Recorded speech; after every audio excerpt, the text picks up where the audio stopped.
Levy व्यवस्था 8वां अध्याय वचन 1 से लेकर 36 तक।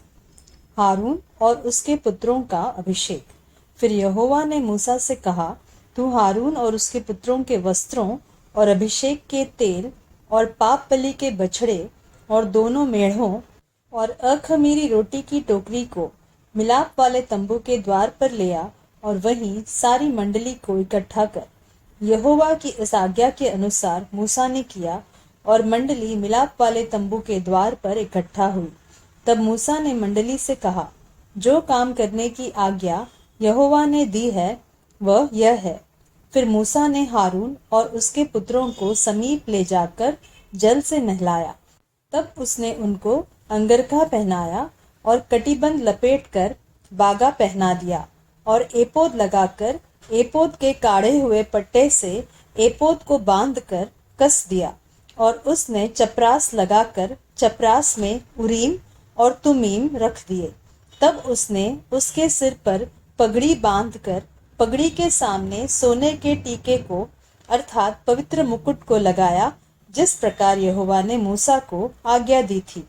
तब मूसा से अभिषेक का तेल लेकर निवास का और जो कुछ उसमें था उन सब का भी अभिषेक करके उन्हें पवित्र किया। और उस तेल में से कुछ उसने वेदी पर 7 बार छिड़का और कुल सामान समेत वेदी का और पाए समेत हौदी का अभिषेक करके उन्हें पवित्र किया। और उसने अभिषेक के तेल में से कुछ हारून के सिर पर डालकर उसका अभिषेक करके उसे पवित्र किया।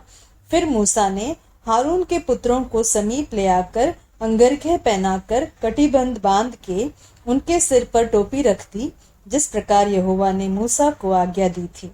तब वह पाप बलि के बछड़े को समीप ले गया और हारून और उसके पुत्रों ने अपने अपने हाथ पाप बलि के बछड़े के सिर पर रखे।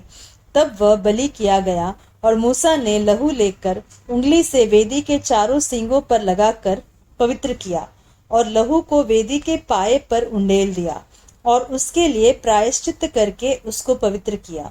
और मूसा ने अंतड़ियों पर की सब चर्बी और कलेजे पर की झिल्ली और चर्बी समेत दोनों गुर्दों को लेकर वेदी पर जलाया।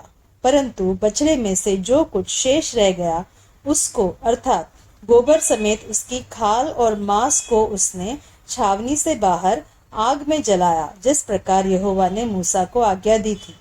फिर वह होम बलि के मेढ़े को समीप ले गया और हारून और उसके पुत्रों ने अपने अपने हाथ मेढ़े के सिर पर रखे।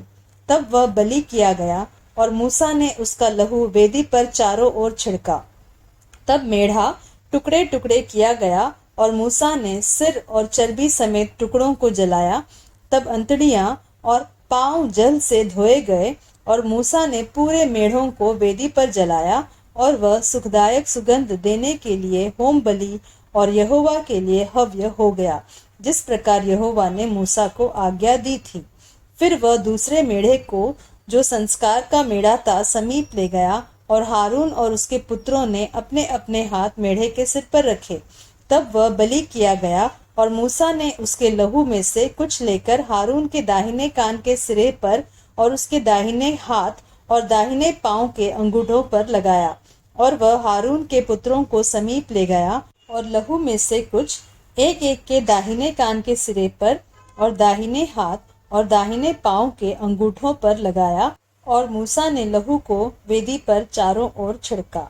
और उसने चर्बी और मोटी पूंछ और अंतड़ियों पर की सब चर्बी और कलेजे पर की झिल्ली समेत दोनों गुर्दे और दाहिनी जांघ ये सब लेकर अलग रखे। और अखमीरी रोटी की टोकरी को जो यहोवा के आगे रखी गई थी उसमें से एक रोटी और तेल से सने हुए मैदे का एक फुलका और एक रोटी लेकर चर्बी और दाहिनी जांघ पर रख दी।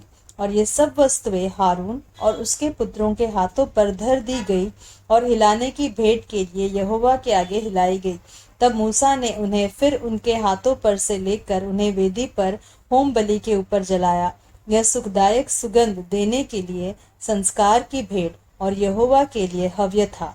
तब मूसा ने छाती को लेकर हिलाने की भेंट के लिए यहोवा के आगे हिलाया और संस्कार के मेढ़े में से मूसा का भाग यही हुआ जैसा यहोवा ने मूसा को आज्ञा दी थी। तब मूसा ने अभिषेक के तेल और वेदी पर के लहू दोनों में से कुछ लेकर हारून और उसके वस्त्रों पर और उसके पुत्रों और उनके वस्त्रों पर भी छिड़का, और उसने वस्त्रों समेत हारून को भी पवित्र किया। तब मूसा ने हारून और उसके पुत्रों से कहा, मांस को मिलाप वाले तंबू के द्वार पर पकाओ, और उस रोटी को जो संस्कार की टोकरी में है वही खाओ, जैसा मैंने आज्ञा दी है कि हारून और उसके पुत्र उसे खाए। और मांस और रोटी में से जो शेष रह जाए उसे आग में जला देना, और जब तक तुम्हारे संस्कार के दिन पूरे न हो तब तक, अर्थात 7 दिन तक मिलाप वाले तंबू के द्वार के बाहर न जाना, क्योंकि वह 7 दिन तक तुम्हारा संस्कार करता रहेगा। जिस प्रकार आज किया गया है वैसा ही करने की आज्ञा यहोवा ने दी है, जिससे तुम्हारा प्रायश्चित किया जाए। इसलिए तुम मिलाप वाले तंबू के द्वार पर 7 दिन तक दिन रात ठहरे रहना और यहोवा की आज्ञा को मानना, ताकि तुम मर न जाओ, क्योंकि ऐसी ही आज्ञा मुझे दी गई है।